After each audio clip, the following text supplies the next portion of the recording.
Hello, I'm Sunita Singh, and I've been talking to voters while circulating my petition to get on the ballot for U.S. Senate for North Carolina. And I hear how sick and tired you are of politics, but please stay engaged. If you don't like where the country is heading, all the more reason for you to pay attention and vote, because that's how you can affect change.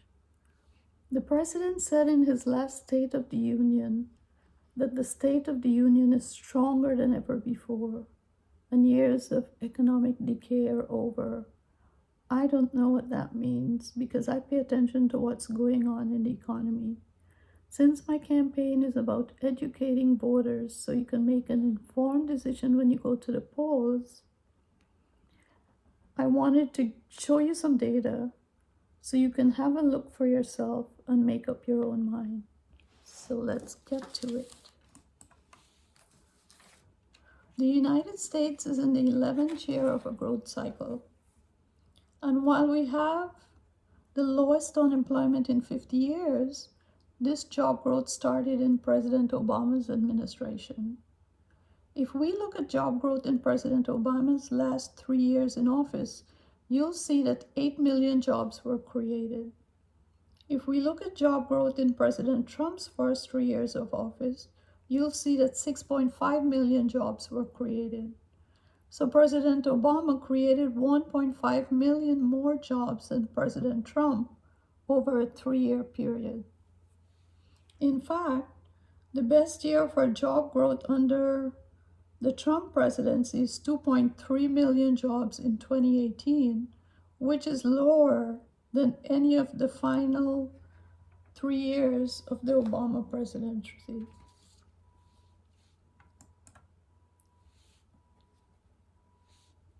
Despite being in the 11th year of an economic boom, deficit spending has gone up dramatically under President Trump, who criticized President Obama for his deficits and made a campaign promise to eliminate the debt.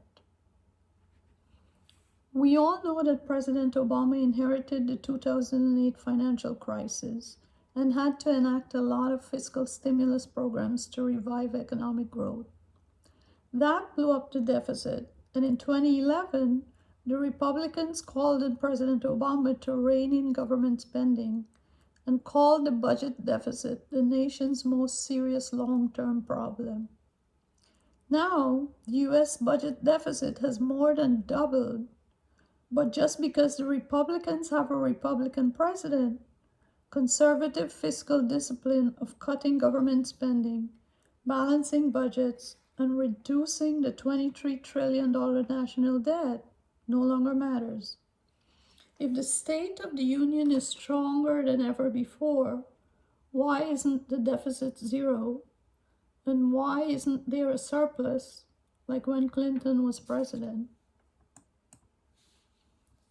In December 2017, the president and the Republicans passed a tax cut reducing the corporate tax rate from 35% to 21%.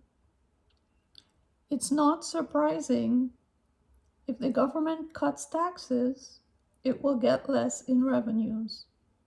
If you look at the tax revenue for 2019, this $3.46 trillion includes $72 billion in tariffs on steel, aluminum, and imports from China. So if you take that out, tax revenue has decreased since the president tax cut in 2018. Meanwhile, the president did not cut spending. Spending increased in all major categories. So if you're generating less revenue and you're spending more, your deficits will get bigger. As you can see in his 3 years in office, the president has added $2.43 trillion in deficits to the national debt. How can this be the best economy in the history of our country if we're running trillion-dollar deficits at a time of economic prosperity? We're in the 11th year of the current economic boom, and the United States national debt is $23 trillion. To add some perspective, $23 trillion is roughly equal to the economies of China, Japan, and Germany combined. If that 23 trillion is divided among every person in the US, each of us would owe $70,710. Let's face the facts. Americans make tough choices every day, worrying about their income and how they'll pay for necessities. You know that when you're doing well or you get a bonus, that you pay off your credit card bills and save for a rainy day. If balancing the budget is an important principle for the Republicans under a Democratic president, it should be just as important under a Republican president as well. This is why we need more independence in Congress. It's time for lawmakers to stop the hypocrisy in party politics and do the right thing for our country. It's time to balance the budget. The president said the tax cuts would pay for themselves, meaning that it would create so much new tax revenue because of growth that there will not be an impact on the deficit. The fact is, President Trump has never achieved an annual growth rate above 3%. In 1997, 1998, and 1999, under President Clinton, the GDP grew 4.5%, 4.5%, and 4.7% respectively. As the debt grows, so does the interest the government has to pay to borrow money. The interest on that $23 trillion debt is $379 billion. That has nothing to do with paying off the debt. It's like a credit card. That's just the interest payment. The federal government is burdening the next generation. Who will be responsible for paying off this debt? How is that fair, or how is that right? How can our children have a better future if their taxpayer dollars will have to be used to pay for the debts of this generation, instead of paying for their health care or college? This large debt will make it difficult for the government to respond during the next economic crisis, because policymakers will have less flexibility to enact new spending programs. The president loves to talk about how well the stock market is doing. And if you look at 2019, it did awesome. But that's because the fourth quarter performance for 2018 was brutal, which caused full year losses for 2018. So 2019 was really a recovery year.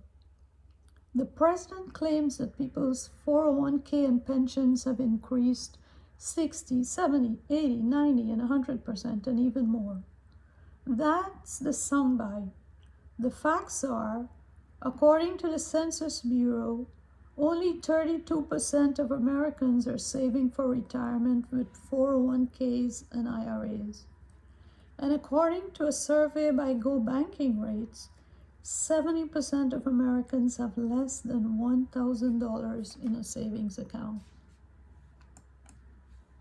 The president also likes to brag about how many factories are opening and how many jobs he's bringing back to the US.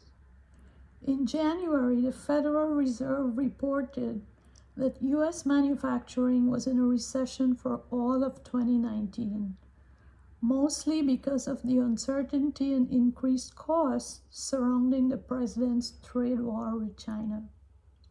If you look at this Institute for Supply Management manufacturing data, you'll see that January was the first expansion in factory activity after 5 straight months of decline.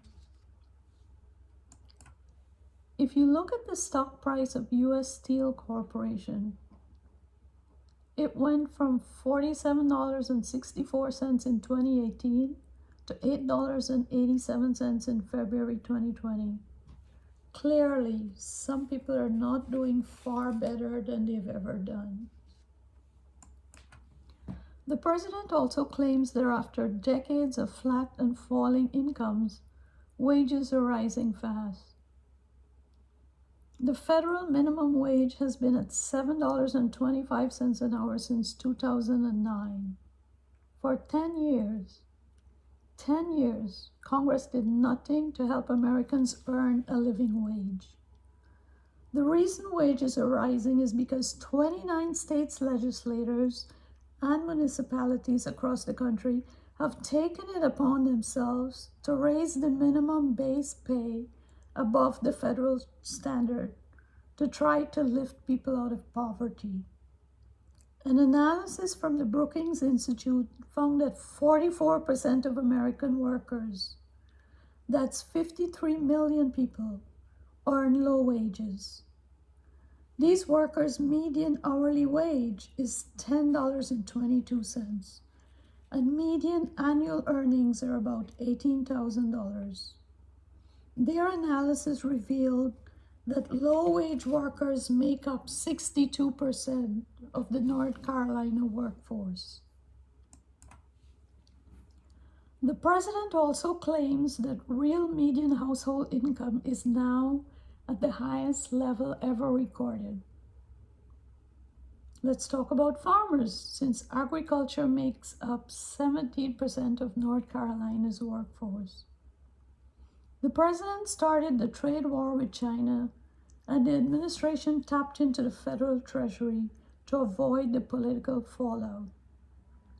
Despite giving $19 billion in financial aid to America's farmers in 2019, there were 595 Chapter 12 family farm bankruptcies in the U.S., 16 of which were in North Carolina.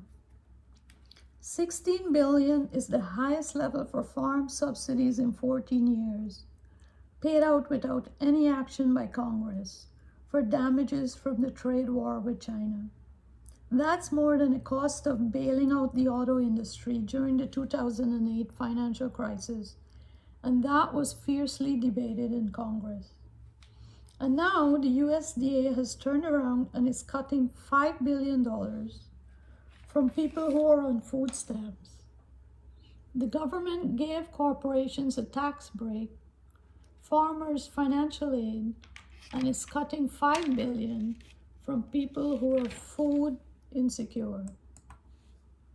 And last but not least, how can the economy the best it has ever been when the Social Security and Medicare programs are paying out more than they're taking in and face long-term financing shortfalls? The fund trustees predict that Social Security funds will be depleted in 2035. You know what's sickening? This is not a new problem. Lawmakers have known about this for a long time. What have they done about it? Nothing. Senator Tom Tillis has spent years backing proposals that would undermine North Carolinians' earned benefits programs, like Medicare and Social Security. According to a Fidelity Investments fourth quarter 2019 analysis, baby boomers have a median balance of $69,900. They will depend on Social Security because they don't have much else. What's going to happen to those retirees when Social Security becomes insolvent? Politics has become so partisan and divisive that politicians aren't working together to get things done. And if they're not admitting that there's a problem, there's no way they're even trying to solve it. We have government for and by the rich and powerful. I want you to search your heart. Fiscal discipline should be about values, not about whether you're a Republican or a Democrat. We need more independence in Congress to break the gridlock, to force the two parties to work together to get things done. I'm not asking you for a donation. I'm working to build your trust and asking for your vote. Vote for change. Let's get back to government for and by the people.